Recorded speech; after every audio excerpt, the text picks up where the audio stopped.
নমস্কার, নাগরিক মনে সবাইকে স্বাগত। শূন্যপদ কমে গেল এবং তথ্য যাচাই প্রক্রিয়াও কি তাহলে পিছোচ্ছে? একাদশ দ্বাদশ শ্রেণীতে শিক্ষকের ঘোষিত শূন্যপদের থেকে চূড়ান্ত শূন্যপদ সামান্য কমল। আগে ঘোষিত শূন্যপদেই 2016 সালের আগে থেকে কর্মরত চাকরিহারা শিক্ষকদের ফেরানো হয়েছে।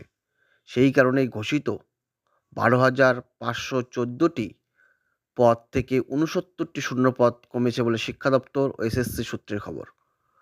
সেই শূন্যপদের হিসাব ইতিমধ্যে শিক্ষা দপ্তর থেকে এসএসসিতে এসে পৌঁছেছে। আজকালের মধ্যেই নতুন শূন্যপদের ভিত্তিতে ইন্টারভিউয়ের ডাক পাওয়া প্রার্থীদের তালিকা প্রকাশিত হবে। তবে এসএসসি এক বিজ্ঞপ্তিতে জানিয়েছে 17ই নভেম্বর থেকে ইন্টারভিউয়ের ডাক পাওয়া প্রার্থীদের তথ্য যাচাই শুরু করা হবে। তা থেকে অবশ্য দু একদিন দেরি হবে বলেই জানাচ্ছে এসএসসি। শূন্যপদ দেরিতে পাওয়াতে সেই সময়ও পিছোচ্ছে। একই সঙ্গে জানা যাচ্ছে নবম দশমের শিক্ষক নিয়োগ পরীক্ষার ফল দ্রুত প্রকাশ করতে চলছে এসএসসি। অন্যদিকে প্রাথমিকে 13,421টি শূন্যপদে বিস্তারিত তালিকা প্রাথমিক শিক্ষা পর্ষদ দু একদিনের মধ্যেই পাঠাচ্ছে বিকাশ ভবন।